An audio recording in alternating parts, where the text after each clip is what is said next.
We're in Way Media.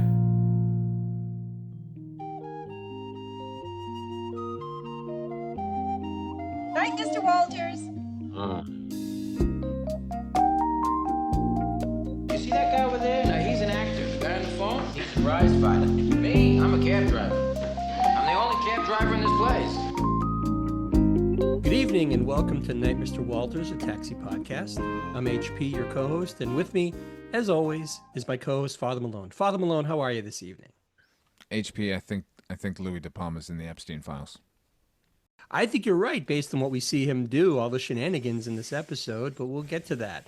We're talking about Taxi Season 4, Episode 5, Louie's Fling, written by Sam Simon, The Simpsons' own Sam Simon, and directed by... That's true, yeah. It is true, and directed by... Hey, James Burrows is back after a few episodes of no James Burrows. Here he's back. Just in time for a terrible episode. Good work, James. I was going to say that same thing, Father Malone. There's nothing you can do to help us, James, but we appreciate your presence. Maybe you can honk with laughter and convince us that something funny is happening. Oof. So reminder, before we get into this, we're doing these shows in broadcast order, not in order of filming. So we begin, Father Malone, with the classic B-roll of Rieger driving in his cab. This is great. I loved this. You know, you could tell that they went out on the streets and just had him filming. They were talking to him on the radio, and they're like, okay, just bring the mic up, bring the mic down, bring the mic up, so that they could just cut in any dialogue later.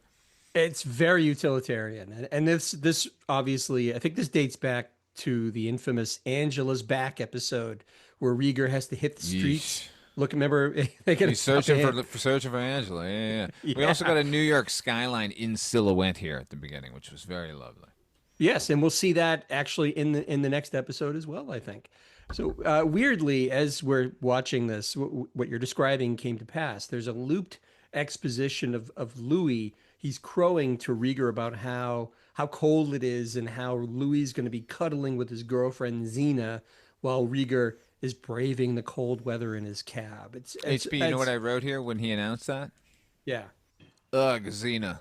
That's exact. I didn't write that down. Well, you'll see. I did write something to that effect later, but I was actually kind of shocked that Zena is still in the picture. I thought when we had the episode with Take Me Where You Cry, that whole business, I thought that was the last time we were ever going to see Zena. I thought they broke up after that, but here she is. I guess Cheers hadn't gotten going yet, so you got to throw the missus a bone once a season. I guess so, and you know, but so we cut inside of Zena's apartment. Zena's straightening up when Louie arrives with this paper bag. He's got takeout. They're gonna sit around and watch the Miss Universe pageant. Let me ask you, Father Malone. Side note: do you remember when things like the Miss Universe pageant and Miss USA, those were a big deal? I mean, maybe that dates back to the 3 network, pre-cable days, but those used to be a big deal, right? I remember them being a big deal, but I remember never really caring to watch or. Yeah. No, let me qualify this. I didn't care about it at all. I'm just saying the culture at large followed things like Miss America. Yeah, but I don't think they gave it any more heft than your average People's Choice Awards. See, I think it was a bigger deal. Remember when like Vanessa Williams and that whole scandal happened? I don't think that would move the needle these days because, frankly, I'm not even sure they broadcast these pageants anymore on television. I don't think they do. Well, no, because they're sexist nightmares. Right. I guess this all is part of my point. Like the culture has kind of moved on. And I'm always fond of saying this is the time in the 80s of the monoculture before things got so fragmented with the advent of the internet and all this stuff. But back then... True, yeah, there was only so many ports to harbor up when you were looking for entertainment on a random weekday night, because you know that it wouldn't be a weekend that they were showing the Miss America, Miss USA, Miss Universe. Remember that episode of Amazing Stories with Weird Al, the Miss Universe pageant, where they announced that, I think it's Dick Shawn. I'm pretty sure it's Dick Shawn. Like they're having a pageant for. It's just a regular, like, Miss USA kind of pageant, but they've announced it as Miss Universe, so he shows up and he's like, what the fuck? You want an alien pageant? We've got aliens, and it's a big pageant with aliens. It was pretty good. That's his first acting role. Weird Really? Al Jorgensen. Oh, Al Jorgensen or Al No, I'm Yankovic? kidding. I'm talking about Al Okay. Yankovic. Yeah, but it would be I was- really funny if it was Al Jorgensen. Al Jorgensen would be great. Louis comes in, says hi to Xena. He's got a very frisky tone. And what I wrote down, Father Malone, is I don't like it. I don't like where this is going. Basically, this is a Xena episode. I don't like relationship Louis episodes. I'm already, my hackles are already up. I'm ready for defensive posture on this episode. My second note is pink cashmere with a pink collared shirt and black slacks. No. Is that what Xena was wearing? Yes, she's horribly attired. It's not a good look for Rhea Perlman, unfortunately. But yeah, I don't like these episodes that deal with Louis' love life. I just don't. I don't like Louis out of his cage unless he's being an agent of chaos. If Louis going to be centered in the episode, then it has to revolve around the garage, as far as I'm concerned. I agree. He's better in smaller doses as a, like you said, as an agent of chaos who sows, discord amongst the cabbies and takes relish in that. Nothing too seriously, perverse. Something fun like the cab competition that he had with Alex or something. That's a perfect example. But I don't for some reason I don't like the ones that focus on him because they're either too maudlin because they focus on his crappy childhood, or it's about how low can Louis sink in terms of perversity. Those two things I hate.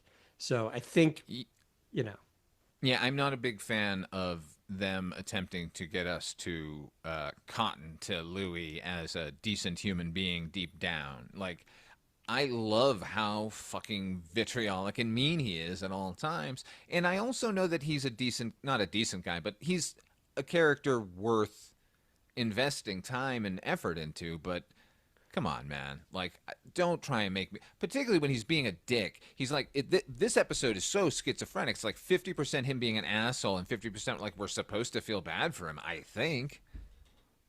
there are moments in other episodes. I think the last episode, remember he made the mouse trap and he was going to kill the mouse, but then he has this change of heart and he lets the mouse go free. It's not a big deal, but I'm fine sprinkling little bits of kindness in with the Louis, all the bad stuff that he does, as long as it's not too bad. But unfortunately, we crossed some lines in this episode, and we'll get to that. So Xena approaches Louis to kiss him, and then we hear a loud wailing cry coming from the bathroom. It's Xena's friend Emily, who's very upset she's going through something. Louis is so annoyed at this. He just wants to sit down and watch Miss Universe. That's all he wants to do. I hated him here. I fucking hated him here. Yeah, because he's so rude. He's so dismissive of whatever this poor woman is dealing with. It's like So it's one thing to hack on Tony even at his most vulnerable. But he's just walked into this situation. This woman is bawling her eyes out, and he's acting like, get the fuck out, shut up, blah, blah, blah, blah. And it's supposed to be adorable, like, oh, that Louis, that scamp, but it's not. He just comes off like truly ugly here. he is. They're looking for like Ralph Cramden honeymooners. Like, get out of here! I'm trying to watch the tube. But he just comes off as really unpleasant A and not a bully. nice person. They're bully, exactly. Xena explains that Emily supported some guy named Adam for 3 years, put him through art school, basically. And then the moment he graduated, he left Emily for another woman. And this is what's got this woman, Emily, completely, she's shattered by this. As the former husband of an art graduate, let me just say that Mark was doing her a favor. So Emily emerges from the bathroom. She's in tears. It's clear she even says that she's been taking tranquilizers all day. She's a mess. She says she should go, but Xena says, no, you need to stay. And throughout this bit with Emily, you're seeing Louis doing his best to ignore the situation and just be plain rude. He's pantomiming like, go, go. He's just a jerk. he's trying to watch I Miss just Universe. meant, by the way, I just meant she's never getting her money back for his Right. tuition. I didn't mean to I say knew what that you meant. art students are bad. I dearly loved my wife. That's all. No, I knew what you meant, and I was having some flashbacks to her, to her in school. Look, it's a noble profession, it's a noble calling, But it's but not it's not profitable. right, yeah, it's not exactly a stockbroker on Wall Street, Nah. prospects of earning money. But anyhow, Louis even at one point, Louis even shushes Emily as she's talking to Xena. And there's something about getting shushed. I don't know about you, Father Malone. It makes me so mad because there's nothing kind or reasonable about shh. It's just I don't know. It just gets me every time. I would take them at their word. I would never speak to that person again. Pretty much, I'd be like, you know what? Screw you. I'm out of here. And that earns him a rebuke from Xena, a well-deserved rebuke, I might add. Xena offers to get Emily a drink, but Emily says she shouldn't because of all the sedatives that she's been taking. So many. It sounds like a party. Yeah, so Xena insists Louis open the bottle of wine anyway, and Emily takes a glass of wine. Now she continues to prattle on, Emily does, and Louis, like I said, just doesn't care. But he does offer some advice. He delivers some armchair psychoanalysis for Emily. He says because Emily's father drank, Louis' theory is that Emily is looking for that same craziness in her boyfriends, and it always blows up in her face. Emily, obviously addled by the sedatives and the alcohol, actually is struck by this characterization and thanks Louis for the insight. I thought that was a good analysis. And I wasn't addled. Well, no, but I think she's more receptive to that armchair psychoanalysis. No, I think the addledness will play into her character later in the thing. I think she's just taking a drink right here, so she's just on sedative, certainly. But I think he's giving really good advice here. Like I liked Louis here for 2 seconds. Oh, okay. See, and I keep thinking that Louis playing the long game, but maybe I'm just looking. Oh no, he wants her gone. Yeah. And he figures, let me just tell her what she actually is, and that will hasten her departure. I guess that's a good point. So finally, Emily insists she's going to leave and she's going to go freshen up in the bathroom. But Xena insists to Louis that he call one of his cabs to take her home. And what's more, she wants Louis to accompany Emily. So after some sweet talking, he reluctantly agrees. Louis agrees, and we cut to Rieger in a cab picking the two of them up. Okay, but before we get there, we haven't mentioned a bunch of stuff that I'd like to mention. First of all, he does say, Louis, when he pours her a glass of wine, he says, wash down the goofballs, which I always love to hear goofballs mentioned. They just don't make them anymore, so always a great goofball reference. Also, Emily is played by Andrea Marcovici, who is the star of The Stuff, the Michael Moriarty horror movie from Larry Cohen, and she's one of the stars of Oliver Stone's feature debut, The Hand, with Michael Caine about the killer hand. Oh, really? I didn't realize that was his debut. And she's one of the stars of Voyagers. Do you remember Voyagers! The television series? I don't. What was that? What was that about? I think it ran for maybe 8 episodes, but I watched every single one of them because it was about time travelers trying to fix the timelines. Oh. Featuring Mino Palouse. Do you remember Mino Palouse? Give me some context. Punky Brewster's older brother. He was acting long before her, and he was the star of this television series where this time traveler accidentally comes to our time and picks him accidentally, and they end up traveling through time where it's quantum leap before quantum leap. I was going to say, that sounds like it, yeah. He's got a device that when they get to a timeline will tell him if something's wrong with the timeline or not, and then they have to figure it out, and they have to interact with all these historical characters. And there's tons of crazy character actors playing all these historical figures. And the lead, I'm forgetting his name right now. I know there's a Christian in there somewhere. He has the ignominious distinction of being the actor who put the gun with the blank to his skull and pulled the trigger, not realizing that the wadding was the same as an actual bullet coming out of there. So the air fractured his skull and killed him. I think that was John Eric Hexum. I believe that is his name, yes. He was affianced to E.G. Daily at the time. I remember, the only reason I remember that name is because my mom subscribed to People magazine, and I think that was a cover story when that guy accidentally killed himself. It was a big It's a memorable deal. last name, even though I did not remember it. Yes, I think and I remembered everything else about him. Wow, that's crazy. I totally forgot about that. I can't believe I thought of that name without even looking it up. So good on you, Father Malone. Was there anything else you wanted to mention before we go into Alex taking them home? Yeah, when Louie sits down on the couch next to her to give her the advice, he sits down on her discarded, gross, gooey tissues. Ugh.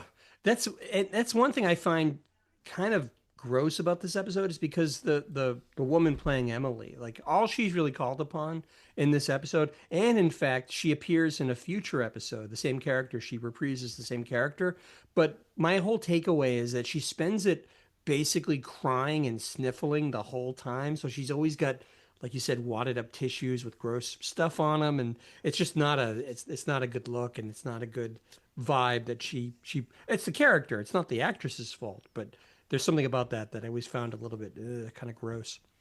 You'll notice, by the way, Louis protests right up to the last second, and I was agreeing with him, because why would he have to go with her? It's one of his cabbies taking this woman home. If anything happened, he would fucking, have their heads.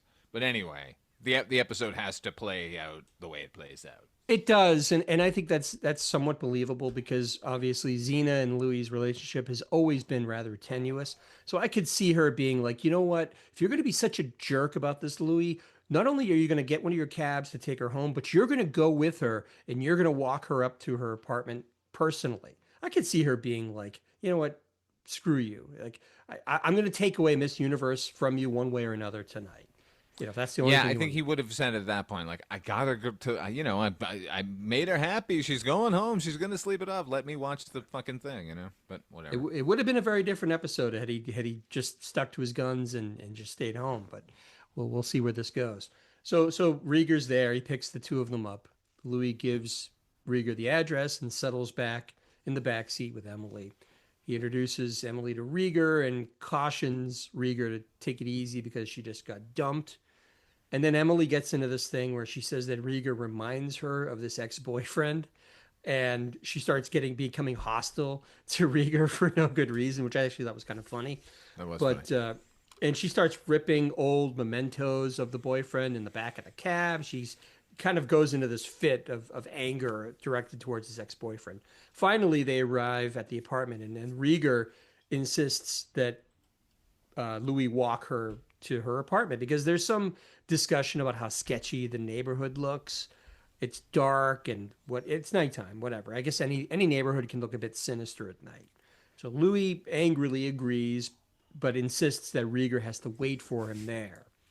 So then we cut to the inside of Emily's apartment, which frankly, Father Malone, looks a little too opulent to be in this supposedly sketchy neighborhood. There's even no, that's not true. You get like a rent control apartment, man. You fucking squat in there. Charles Grodin lived in like a co-op until like 1980. Well, it's the opulence of the apartment that I'm raising some eyebrows with, because there's a narrow gold pedestal. It's like a 5-foot pedestal with a flower vase on top with flowers. I mean, who has that in their house? Well, she makes a good living, and she's, she has contractors come in and make it like good, and then you live in a sketchy neighborhood, nobody knows. I don't know. It seems a little incongruous. You don't give up an apartment in New York City, HP. Yeah, but you do if it's dangerous to live there. Is my point. No. Then the rich people won't move in and drive up the prices. So we're talking about gentrification then? No, anti-gentrification. You don't want white people coming around. It's become a geopolitical That's the world I discussion. live in, HB. There you go.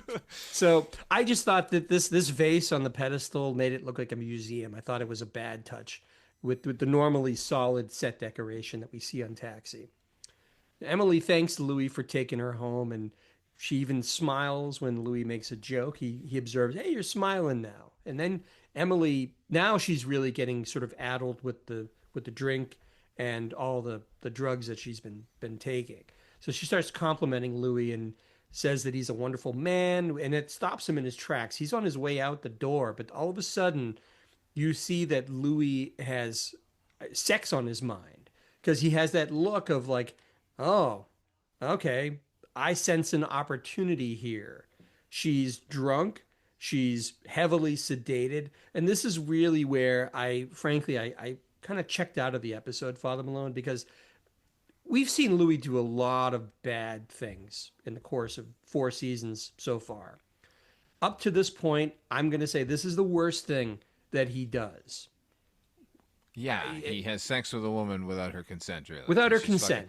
Because she's blisteringly drunk here and high, and he helped supply that by pouring her a giant glass of wine when she already said she was on a bunch of sedatives. Even though that wasn't his intention in doing it then, it's now like, oh, well, here's an opportunity. When you see the light bulb go off in his head, there's no mistaking the situation. We can see how addled and how, not straight thinking she is in this moment. And rather than be a gentleman and say, I have to go home, I got to go back to Zena, Louis kind of about faces and very coyly is like kind of slinking back over. It's terrible. Emily ends up hugging him and then kissing him, and all of a sudden they're straight up making out.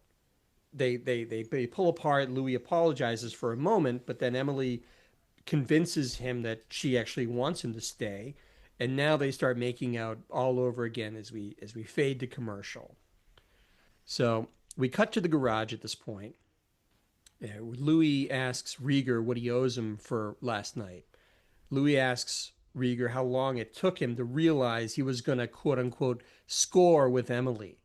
Rieger gets upset. He says an hour. He says it took him that long to realize that Louis would do something so low to Zena.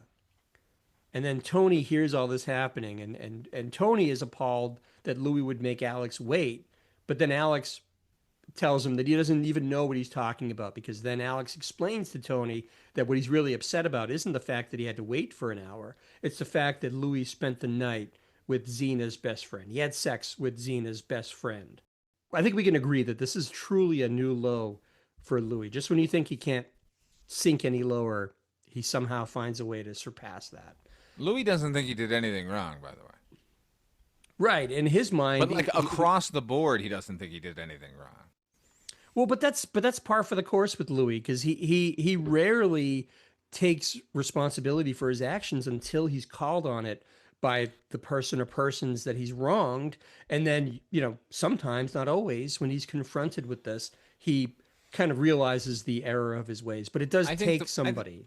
I think the problem here is not Louis. I think the problem is us for allowing Louis to get away with as much as he does as a character and praising and enjoying it. So that when he goes too far and actually acts like a villain, we're like, huh? Like, yeah, he's a villain. But there's a big difference between the agent of chaos that you described earlier and somebody who's ruining people's lives, and being gleeful about it. It's one thing if he calls Tony a dummy and bets against him in a fight and is just a general jerk. I can accept that. But when he's doing things that are affecting Zena, that are affecting this other woman, Emily, and he shows no remorse and in fact is gleeful about what he's done, that to me is beyond the pale. That's ugly. Louis does try to explain his side of things. He says, and this is again, this kills me. He says that Emily was desperate and stoned. Those are almost his exact words. Oh yeah. He's ecstatic because he tells Rieger that he now has 2 women. It's a dream come true for Louis. That's what he says. See how fucking delusional he is? Like, he doesn't think that this was just, she was fucking drunk and stoned. Like, he's a fucking lunatic. He needs to be locked up at the end of this episode. He pulls out his address book and he's like, look, see, I have 2 women's phone numbers in my book. He's a lunatic, like you said. He starts to evangelize to the rest of the cast. Gather around here. Nobody would gather around. Tony should be like, do you know how many women I can get right now, dummy? Seriously. And you know what? If Wheeler was there, Wheeler would be like, 2 women? Talk to me when you have a factor of 5 on top of that, buddy, in one night. Because Bobby is, Tony could go take Zena if he wanted to. Like, what is he talking about? No question, no question. So he starts to evangelize. Louis starts to evangelize his good fortune, and that attracts Elaine to the conversation. She asks, "What's going on with Louis?" She's out of the loop on this up to this point. But Louis tells the other guys not to divulge "quote unquote" guy talk to Elaine. Rieger immediately he hears this and immediately responds by telling Elaine exactly what happened. That Louis is having a fling with Zena's best friend. Elaine is predictably offended by this, and she basically yells at Louis and says she's glad that he's going to lose Zena because he doesn't deserve Zena. Appropriate We've heard reaction. this before. It's very appropriate. Louis sort of, in a way, threatens her. Like, no one here is going to tell her about this. And Elaine says, look, somebody somewhere will finally have had it with all of your antics, Louis, and will tell Zena about the affair. It may not be me, but trust me, someone will tell Zena. And this kind of gets under Louis's skin, and he insists now that he's going to go to see Zena himself and get it over with. So we cut back to Zena's apartment. Zena asks Louis what happened last night because she was worried. Louis says he's got something. Credit to Louis that he tells her. He does, and not in such a roundabout fashion, but he is like right out with it, and I admired that at least about him in this episode. Sure, but if not, a little blasé about the repercussions after the fact, because he. Oh yeah. Way he too blasé. Right. So he grabs a box of fucking Chinese food blasé. He tells Zena that he and Emily went for a hammock ride last night. That's his That's euphemism. maybe not the best way to tell her that. Yeah, and Zena is shocked by this. She says there's no way that she can still be friends with Emily anymore. And like I said, Louis is super casual. He's in the background. He's bopping around with this takeout container. Is it possible that Emily actually did have a hammock? It's possible. It could have been maybe like I could see like one of those what are those the bamboo wicker chairs in the corner and maybe a hammock somewhere else. Those were very trendy. She grew up aboard ship. You know what I mean? It's just what she's used to. It's like a merchant marine or something. She had a hammock. Yeah, but maybe like one of those actual merchant marine hammocks, which is just like this canvas coffin. Right. Like you turn it, you turn into like a pierogi, you know? Yeah, those things are exceptionally hard to get in and out of.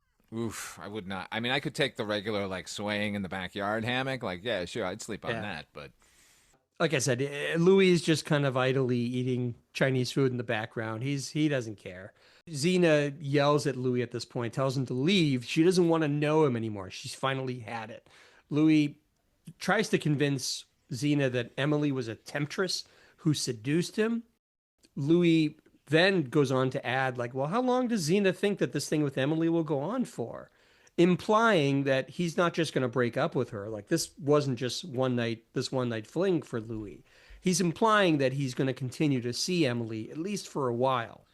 He might as well have said, I flew here on a new Zeppelin that was commissioned by the Gillette Corporation. That's how fucking insane he sounds. It's crazy. He had a one-night stand with a girl who was fucking completely blitzed out of her mind, and now he thinks they're like, what, dating? He is delusional. I mean, the whole scene with him in the garage where he's so ecstatic about having two women's phone numbers. This is kind of a status thing for Louis. So, but it's so icky and reprehensible that I there's no way that anyone can get behind him on this. So him saying this to Zena is the straw that breaks the camel's back. She flies into a rage. She grabs a bunch of Louis's stuff because he's been living there and kicks him out of the apartment, slamming the door behind him. So then we cut back to Emily's apartment where Louis sweet talks his way to having Emily let him in. Louis says he's got this armload of junk. He says he's going to get the rest of his stuff when he moves in with Emily. Emily, what? Yeah. Meanwhile, Emily has finally come to her senses. It's the next day, and she's obviously the sedatives have worn off. She's thinking clearly for the first time. And how many sedatives was Sam Simon on when he was writing this episode? This is such a weird episode. He is normally so reliable, and he's a funny guy, and he has the track record to prove it. I just don't know where this the genesis of this episode came from, and why it took such a weird. I don't know. I guess maybe some writers aren't afraid to show Louis's uglier side, but it's not pleasant to watch. It's just not. Was the mood at Taxi like we did they know they were going off the air? Like were they just grabbing from the bottom of the pile at this point? I mean, it might be that because we've had a lot of episodes where Louis is very much on the periphery, which I think you and we've already said we kind of agree that that is sometimes where Louis shines because he's a little bit of a seasoning that you put on the episode to make it better. But maybe I could also see, not that I have anything to base this off of, but I could see like Danny DeVito saying like, hey, can you give me something more to do? An episode that I can kind of sink my teeth into a little bit, maybe comedically. It's just, this was not, there are plenty of ways to, to do a Louis episode that are really funny. Remember the episode where he puts his mother in the nursing home and he has that party with all those weirdos that are sitting on it. It was hilarious. So he was actually sympathetic in that episode, and it was damn funny. This is not the way to do a Louis episode. Emily, like I said, has come to her senses. Now she looks at Louis. She doesn't see the same person that she saw the previous night because she's no longer drunk and on all these pills. Goofballs. Emily tells Louis under no uncertain terms that last night was a mistake. She shouldn't have had all those pills and that wine.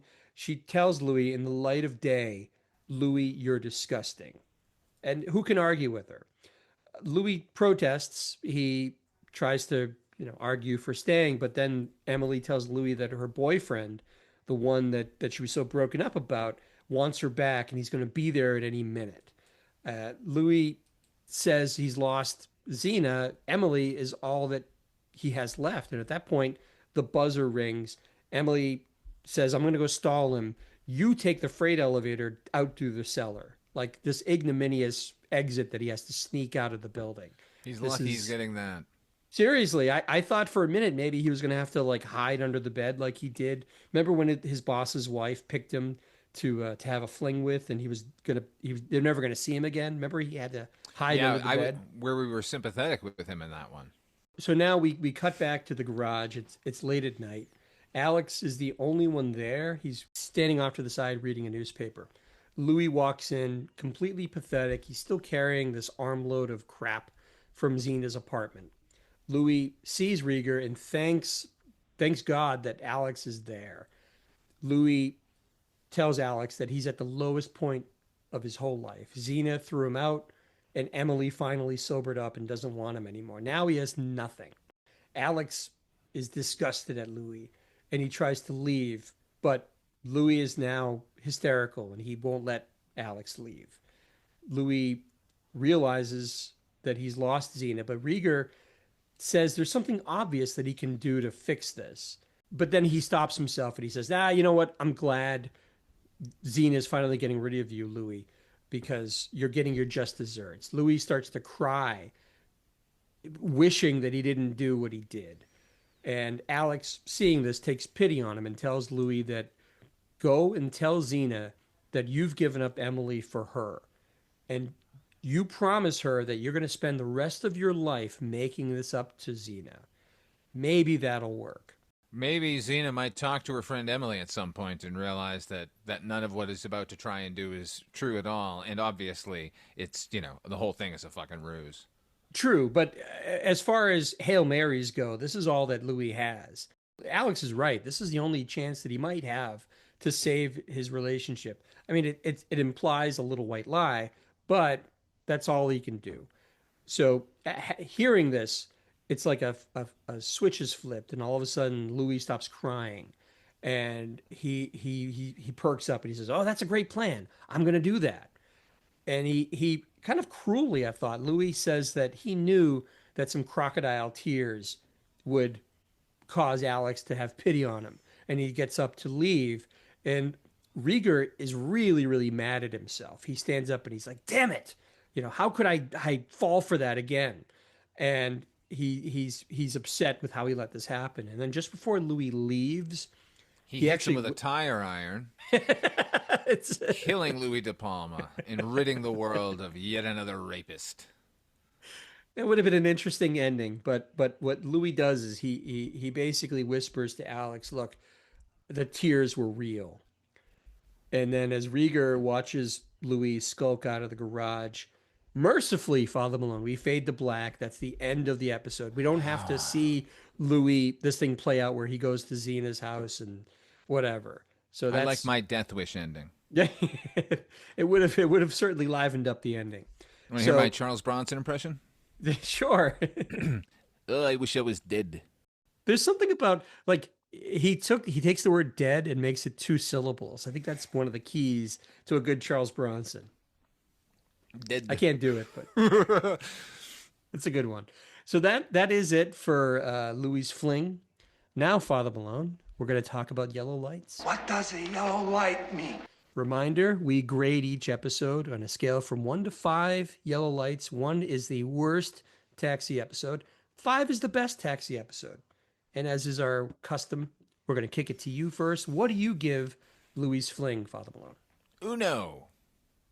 Pizzeria Uno yellow lights. Deep dish yellow light. Yeah, that's right. Some pizza skin yellow lights here. I don't have anything. I've said everything I need to say about this poor excuse for a Taxi episode. There have been worse. This one at least did have some laughs, and there were moments of performance that I enjoyed. Like everyone is like doing their best with this fucking horrible screenplay. I'm with you 100%. Like I said, I gave this 1 yellow light. As I said before, I hate Louis relationship episodes, and I hate Zena episodes, and I hate seeing how low Louis can possibly stoop. Like, how can we lower the bar for Louis even more? I find that very uncomfortable to watch. What a cocktail, huh? Right. And frankly, this is an episode that I never, ever revisit. So on that basis, almost alone, this is 1 yellow light for me. 1 yellow light. This was my first time seeing this one, by the way. And probably the only time you'll ever see it. Never going to watch this one again. So thank you for that. So 1 yellow light from me, 1 yellow light from Father Malone. That's going to do it for this episode of Night, Mr. Walters. Father Malone, where can folks find you when you're not clocked into the garage? Go to Midnight Viewing. I do way too many fucking episodes. I got 3 goddamned episodes out this week, HP. Go to Midnight Viewing. It's on all your podcatchers and whatever. And or patreon.com/Father Malone. There's even more stuff there. So that's where you can find me. And we're doing a bunch of stuff. And, I don't know, Star Trek Fest and blah, blah, blah. Yeah. Father Malone is the hardest working man in podcasting. I guarantee. I am, actually. You know what? I'm not going to be modest. I am now. Thank you. I believe that. So as Father Malone said, we're in the midst of Trek Fest, where we're covering the entire Star Trek film franchise from the original series films all the way through the J.J. Abrams movies, and even some detours along the way. So please check that out. Let me say that if you go to the Patreon channel, we do away missions, we're calling them, which are sort of tangentially related to Star Trek, and we just did our first one, which was 2 episodes of Columbo, one featuring Nimoy and one featuring Shatner, and that was a blast. So anyway, it's great stuff. We have fun doing it, and I think if you like Star Trek, I'm sure you'll be delighted as well. I also host the Noise Junkies Music Podcast, and I also have a Bandcamp site, hpmusicplace.bandcamp.com. So thanks again for listening, everybody. Please feel free to subscribe to this podcast, write a review, or rate us. We'd love to hear from you. In fact, if you want to send me an email, the address is hpmusicplace@gmail.com. From Father Malone and myself, thanks again for listening, and we'll see you again next time.